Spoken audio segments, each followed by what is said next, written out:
दोस्तों स्वागत है आप सब लोगों का आज की नई वीडियो में। जिस केस के बारे में आज हम बात करने वाले हैं ये केस बाकी केसों से बहुत अलग है।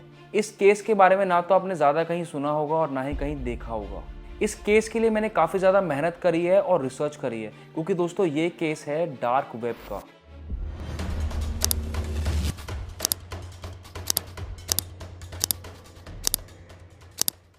दोस्तों आप लोग को तो पता ही होगा कि डार्क वेब एक ऐसा डिजिटल अंधेरा है जहां पर छुपी हुई दुनिया की कुछ अजीब और अनजानी चीजें होती हैं। ये वो दुनिया है जहां पर आम डिजिटल दुनिया के नियम नहीं लगते।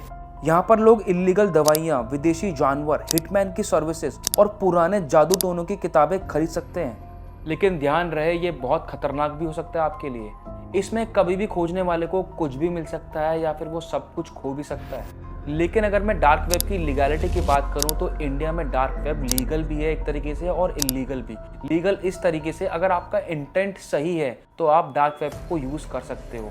लेकिन अगर आपका इंटेंट गलत है और आप इलीगल एक्टिविटीज कर रहे हो जैसे कि ड्रग्स बेचना, हिटमैन की सर्विसेज और लोगों को मारना और धमकी देना, तो इस केस में ये इलीगल है। तो चलिए दोस्तों बिना आपका टाइम वेस्ट करे इस कहानी में आगे बढ़ते हैं जहां पर इस केस ने 2013 में यूएसए की गवर्नमेंट और डबलिन की गवर्नमेंट को हिला के रख दिया था। शायद से आप लोगों ने इसका नाम सुना होगा और बहुत से लोग हैं जिन्होंने इस चीज़ का नाम नहीं सुना होगा। अगर आपने इस केस के बारे में नहीं सुना तो आप बिल्कुल सही जगह आए हैं। आज मैं इस केस को आपके सामने प्रेजेंट करने वाला हूँ जहाँ पर मैंने सारी की सारी चीज़ें कवर करी हैं इस केस के बारे में।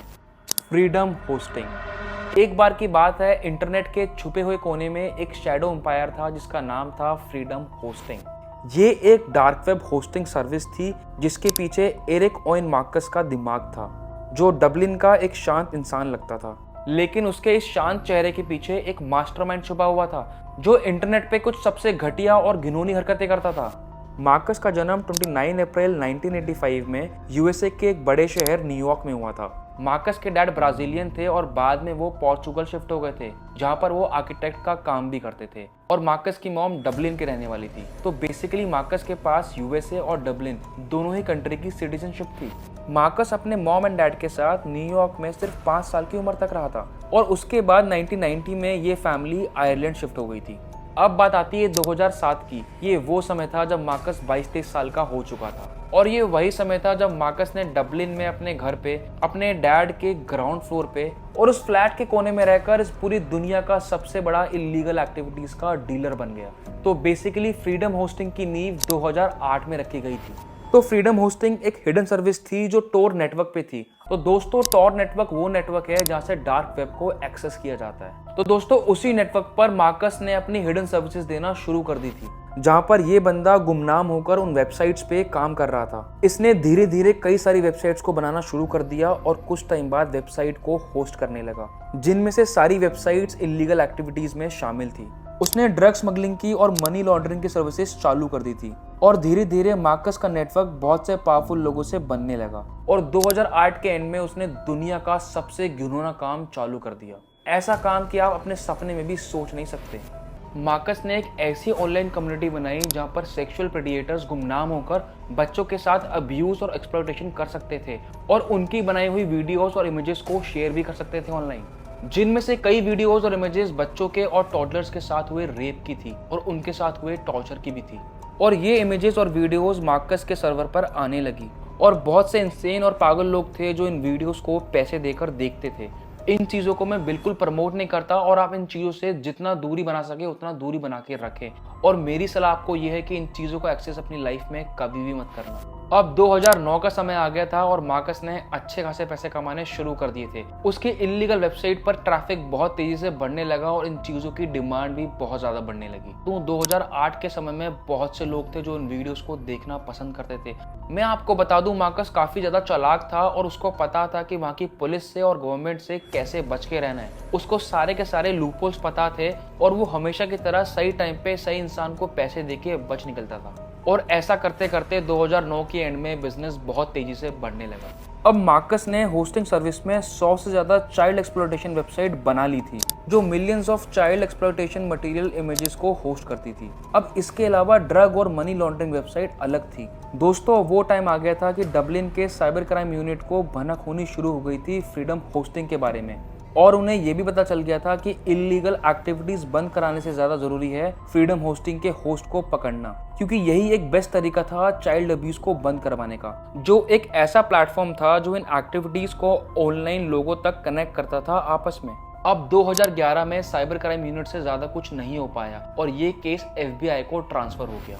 FBI और इंटरनेशनल लॉ इन्फोर्समेंट एजेंसीज ये इन वेबसाइट्स को और सर्वर्स को और फ्रीडम होस्टिंग को ट्रैक करने लगे, और जब वो तहकीकात करने लगे तो उनको पता चला फ्रीडम होस्टिंग एक डार्क वेब का बहुत बड़ा प्लेयर है। फ्रीडम होस्टिंग को गिराने का मतलब था डार्क वेब के क्रिमिनल अंडरवर्ल्ड को एक बहुत बड़ा झटका, लेकिन ये चैलेंज बहुत ज्यादा मुश्किल था, क्योंकि टॉर नेटवर्क पर गुमनाम आइडेंटिटी होने की वजह से किसी भी यूजर्स और ऑपरेटर्स को ट्रेस करना लगभग नामुमकिन था।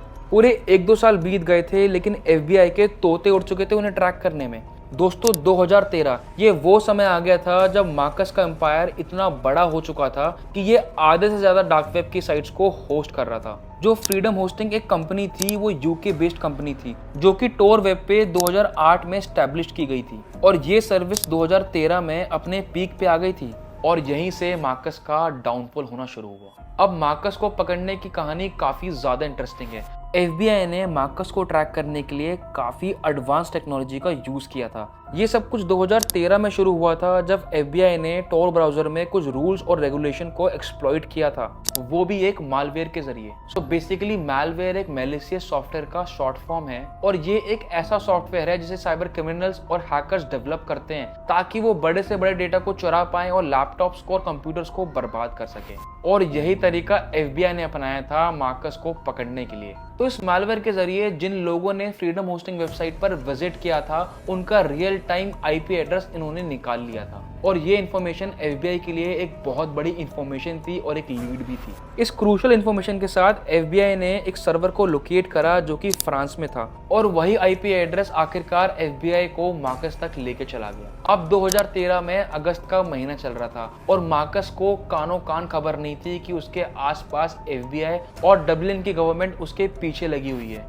FBI ने और डबलिन पुलिस ने मिलकर एक बहुत ही बड़ी इन्वेस्टिगेशन करी थी, और अब वो दिन आ चुका था कि FBI और आयरिश पुलिस मार्कस के घर पहुंच चुकी थी। और तभी मार्कस अपने एम्पायर को बचाने की कोशिश में अपने पासवर्ड्स चेंज करने लगा, लेकिन अब देर बहुत हो चुकी थी। FBI ने पहले ही मालवेयर को प्लान कर दिया था और अपने जाल को सही से टांग चुके थे मार्कस को पकड़ने के लिए। जुलाई 2013 में एक किस्मत भरे दिन FBI ने फ्रीडम होस्टिंग को अपने कब्जे में लिया। मार्कस को आयरलैंड में उसके फ्लैट से उसी दिन अरेस्ट किया गया, जो कि मॉन्टजॉय स्क्वायर डबलिन में था। इन्वेस्टिगेटर्स ने फ्रीडम होस्टिंग सर्वर पर 8.5 मिलियन से ज्यादा चाइल्ड सेक्सुअल अब्यूज इमेजेस और वीडियोस को देखा था, और जो सर्वर्स पर मटेरियल पकड़ा गया था उसमें से लगभग सभी इमेजेस और वीडियोस में बच्चों को अडल्ट्स या दूसरे बच्चों के साथ सेक्सुअल एक्सप्लिसिट कंडक्ट में देखा गया था। 2013 में अरेस्ट होने के बाद जज ने यह भी ऑर्डर किया कि मार्कस को चाइल्ड अब्यूज इमेजेस के दौरान विक्टिम्स को $87,000 की पेनल्टी पे करनी है। और 2020 में एक लंबी लीगल बैटल के बाद मार्कस को 27 साल की जेल की सजा सुनाई गई। बच्चों का एक्सप्लॉयटेशन करना या फिर अब्यूज करना, इससे बुरी चीज इस दुनिया में हो ही नहीं सकती, और उस चीज से पैसा कमाना उससे भी बुरी चीज है। इस समय मार्कस 36 साल का है और US में एक जेल में अपनी सजा काट रहा है। और इस तरह फ्रीडम होस्टिंग का डार्क एम्पायर का डिसमेंटल हो गया और फ्रीडम होस्टिंग का किंग डीथ्रोन हो गया, और इसी तरह इंटरनेट थोड़ा और सेफ जगह बन गई लोगों के लिए। लेकिन डार्क वेब की शैडोज अभी भी हैं और हमेशा छुपी रहती हैं। तो दोस्तों इस वीडियो को यहाँ पर एंड करते हैं। आई होप आपको ये वीडियो समझ में आई। अगर आप चाहते हो मैं ऐसे केसेस और भी लेके आऊं तो अभी कमेंट करके बता दीजिए कि मैं अगला केस किस टॉपिक पे बनाऊं। इसके अलावा दोस्तों अगर आपके पास अपनी कोई रियल लाइफ हॉरर स्टोरी है तो आप वो मेरे साथ शेयर कर सकते हैं नीचे दिए गए इंस्टाग्राम लिंक पे और व्हाट्सएप नंबर पे। तब तक के लिए दोस्तों अपना ध्यान रखिए। Take care and good night.